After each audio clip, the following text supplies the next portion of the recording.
السلام علیکم ورحمۃ اللہ وبرکاتہ۔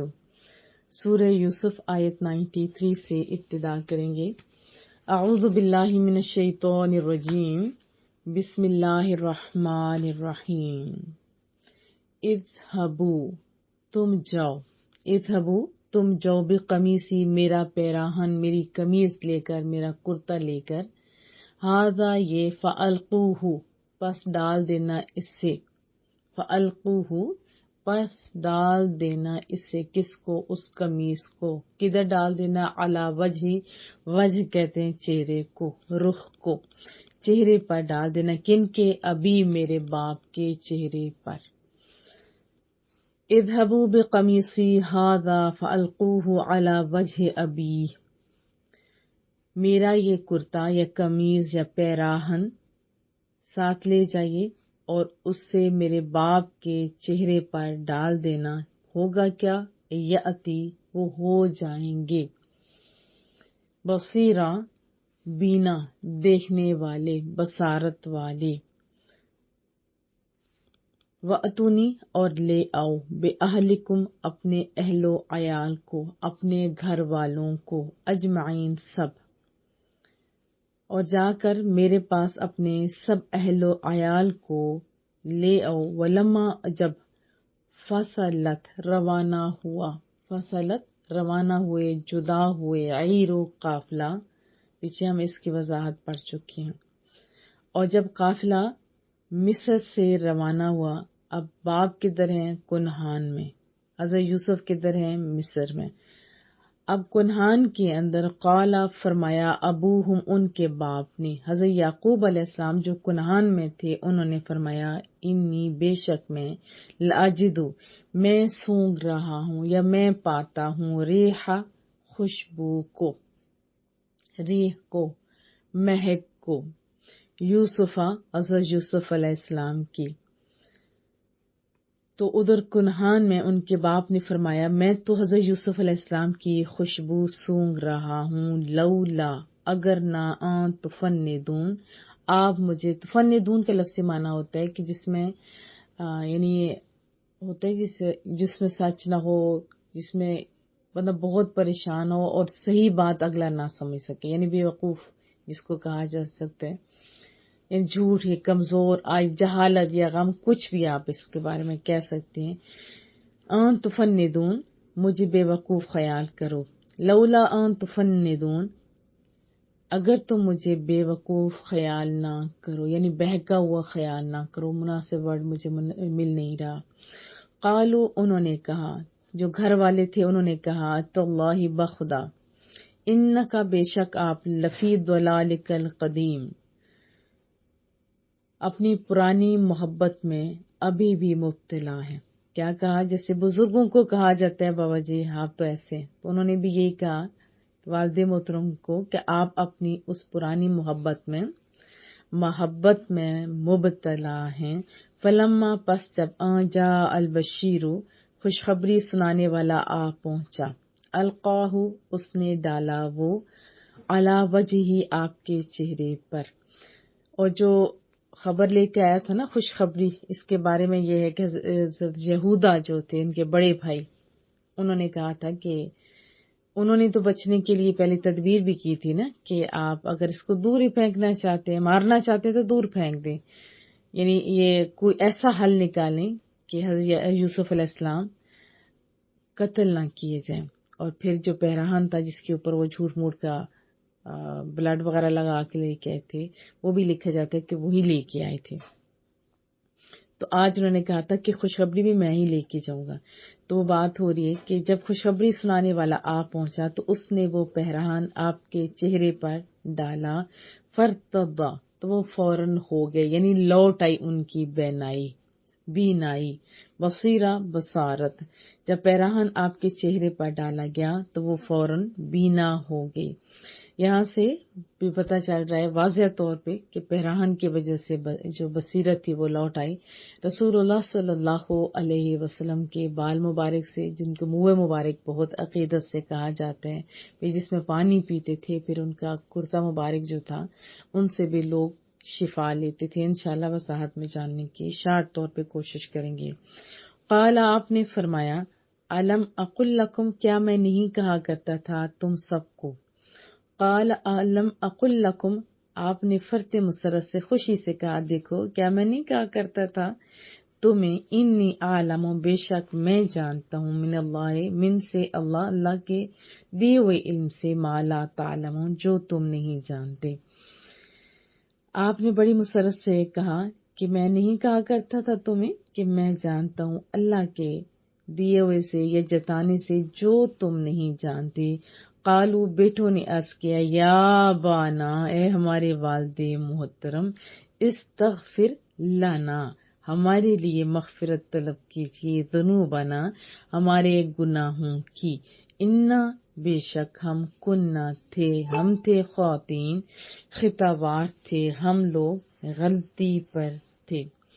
بیٹوں نے عرض کی کہ اے والد محترم آپ ہمارے لیے ہمارے گناہوں کی بخشش مانگیے مغفرت مانگیے ہم ہی قصوروار تھے ہم ہی غلطی پر تھے.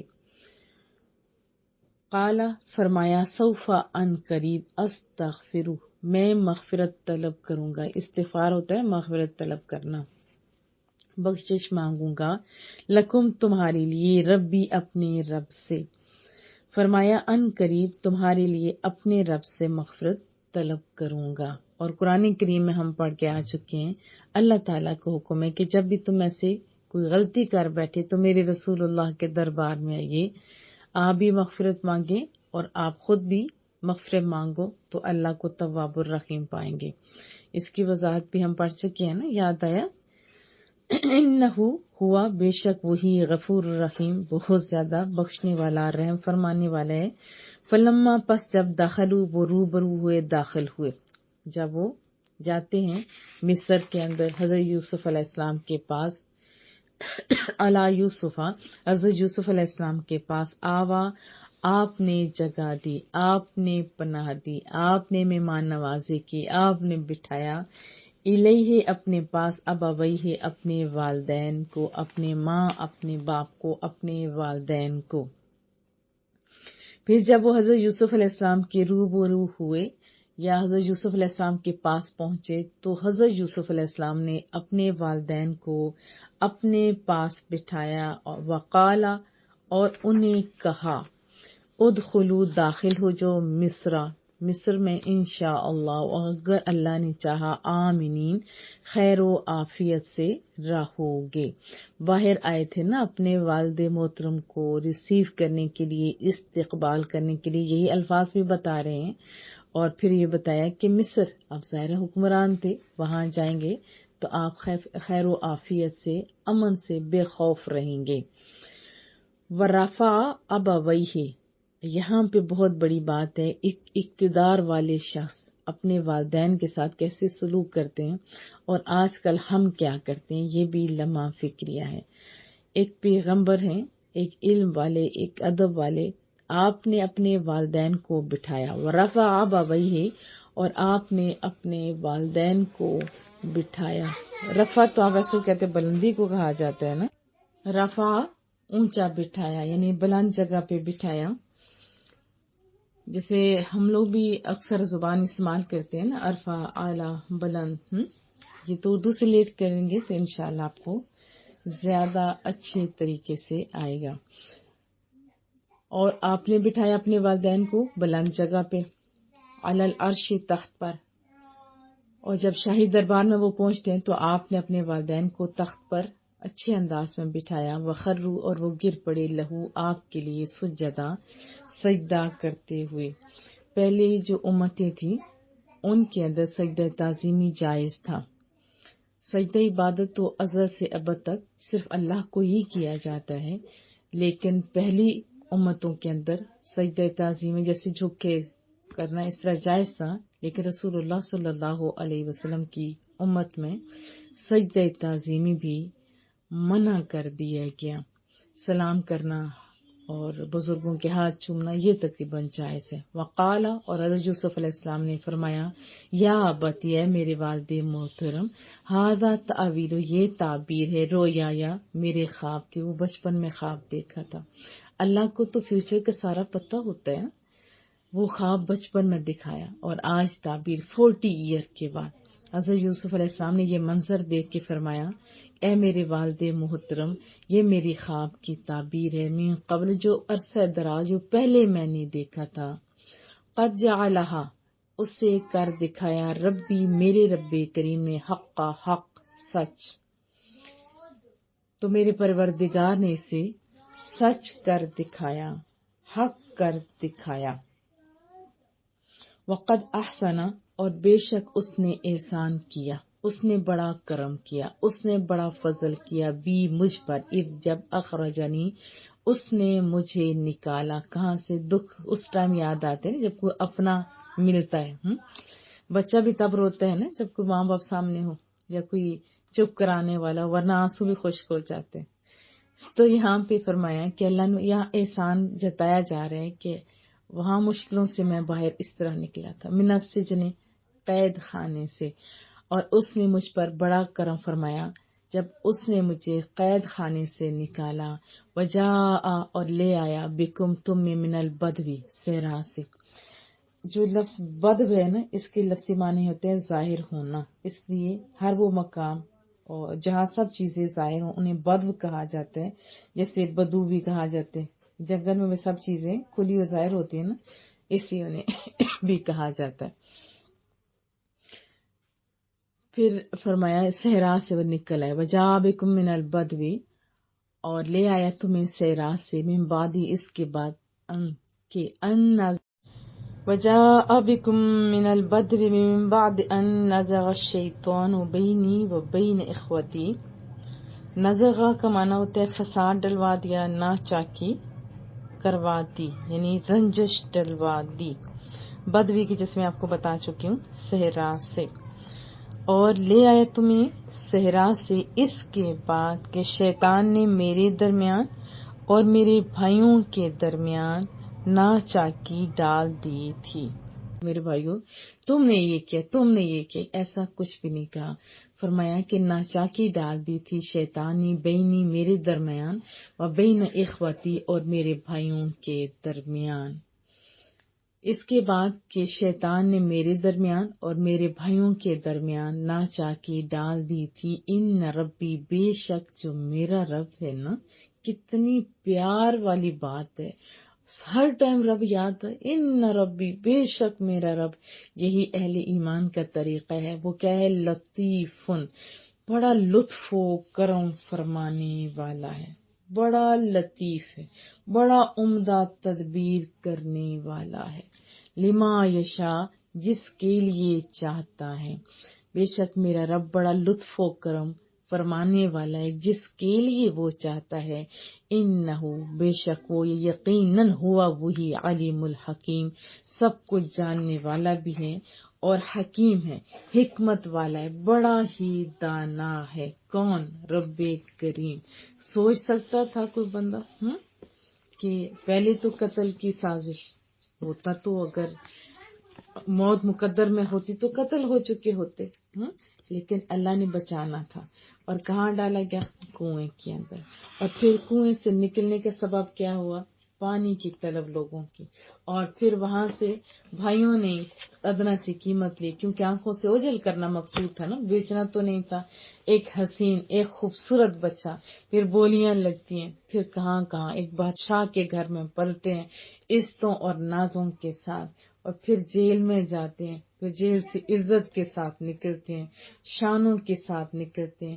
یہ جو چھوٹے موٹے یہ جو حادثات تھے نا، کیوں تھے؟ یہ بلندیوں کے لیے تھے، یہ انسان کو نکھارنے کے لیے بھی یہ کام ہوتے ہیں۔ ہمارے ہاں تو کچھ مصیبت آ جائے ہم تو کچھ اور سمجھ بیٹھتے ہیں نا، تو رب کریم اپنے بندوں کو اس طرح نکھارتا ہوتا ہے۔